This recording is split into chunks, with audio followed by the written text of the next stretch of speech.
Okay, this is a video for the Toneking P10. It's like a lo-fi tape. I'll get right to the point. It sounds like a lo-fi tape, but that still sounds pretty good. And Dave Mason, It's Not Your Turn.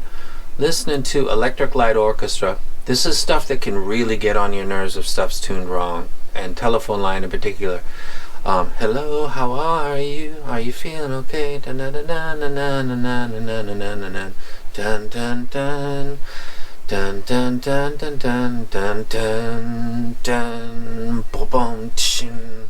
This can, especially the beginning with the ringing in the phone and the stuff that's got odd treble, this will sound not ideal, and this would be where this set doesn't do good. So I'll get right to the weak point, because a lot of other stuff sounds fine. This whole album, there's a few things on here that Living Thing, Mr. Blue Sky, there's a lot of, they like their treble ELO, and then you think about the name Electric Light Orchestra. That doesn't sound like a dark, it's not like Black Sabbath. This is like the opposite of that. Electric Light Orchestra. It's not like you didn't see that coming. So they got a lot of stuff going on in the treble. This is where this doesn't really shine. I don't mind that the stage is not that great, because it's not. Let me go ahead and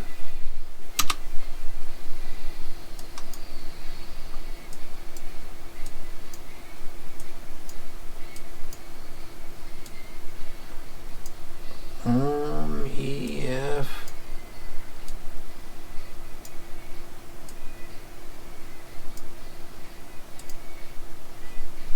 Elton John, I went over this one before, because it actually has a really wide kind of presentation. Oh, that's okay, that's the title of the thing. This is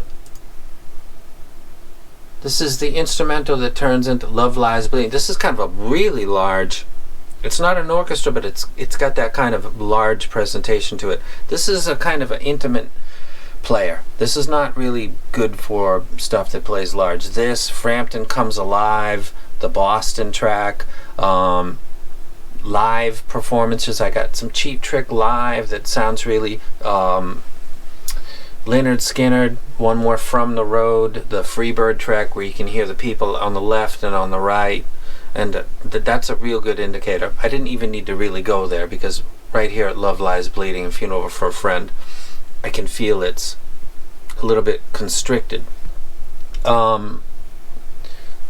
If I didn't show that already, this is the Alpha, which is the flagship, I think, and though it looks, what is that? It actually sounds pretty good. Is it worth its price? I don't get into worth. I can't possibly do that, because there's people that work at banks and get bonuses that are more than another viewer makes in a year, so I can't even. Please, I don't know. This sounds pretty good.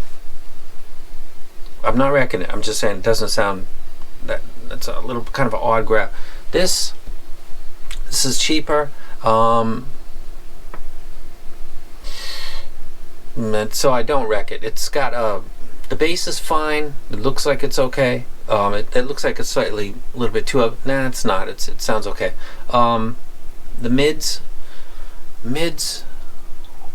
judged on CEF. Where's my Fleetwood Mac? Boom.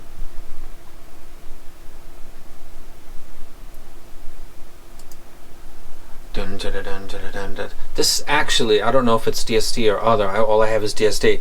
This is a pretty big presentation, and there's also men and women singing. I believe Lindsey Buckingham is in here. Stevie Nicks is in here. Christy McVie. I think they're all taking part in either the chorus or singing at different times. This is a really, really good up-tempo song, and the vocals sound a tad back, just a little bit. So the mids are not great. The stage is slightly congested, and with that, still I would say, and also ELO, not great. There's a lot of stuff out there, so I don't wreck it, but they're not bad at all. And I guess the best way to describe them would be, like I said, which is lo-fi tape.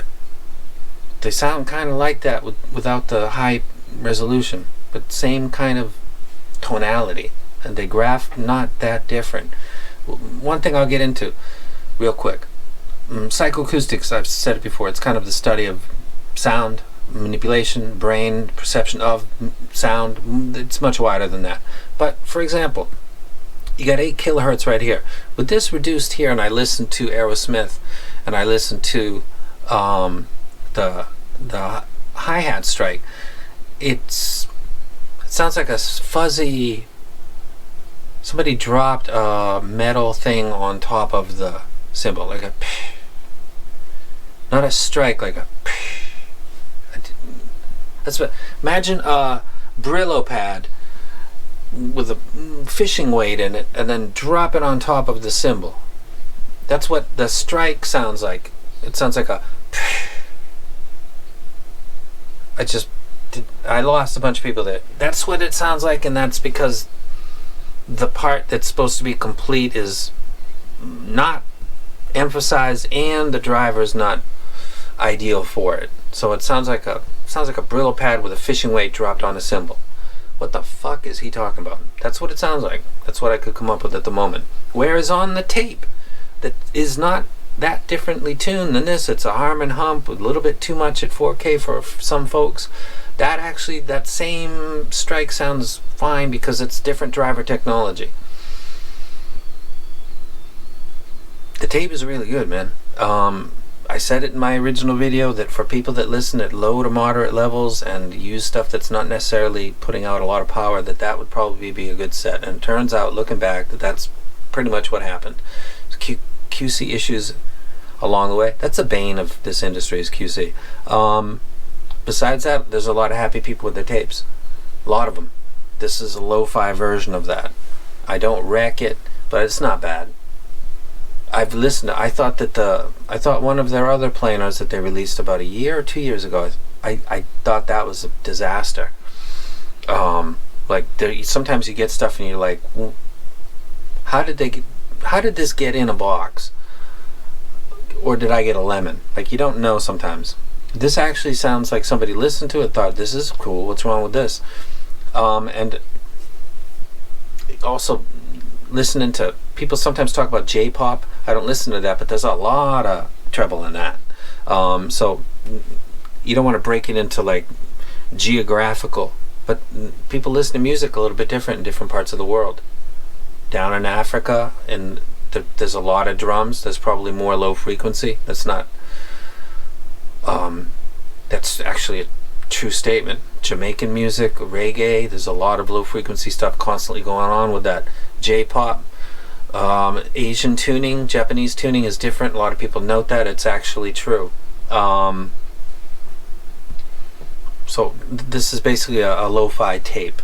If you're into that or would like that in your collection, you could drive it off of your phone if you got a headphone out. Doesn't get the wreck though. So bass is decent, mids are a little bit noticeably down, and treble on stuff that's, I guess, normal. I guess if you were listening to J-pop, this might get on your nerves. Because I got Japanese kids and they sometimes tell me what to listen to, and I pop it up on the computer and listen to it. I'm like, damn, that would rip I would want to rip the skin off my face if I listened to that stuff. Just too much treble going on. This would kill you. Not kill you, but it would stick you. So I'm not going to wreck that. I got a really important unboxing coming up, so I guess that'll be tomorrow, or I guess that'll probably be tomorrow. So this is the tape P10. I think the bass is totally fine. Tupac sounds great on it. I just came from like a 14 BA killer with massive stage, so sometimes timing.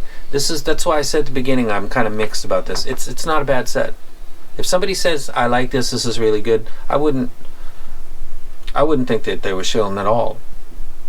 I can see how some people would like this.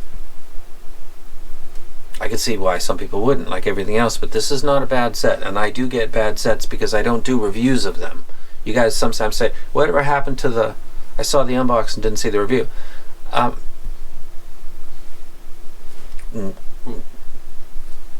There it is, man. Like, do I have to say it?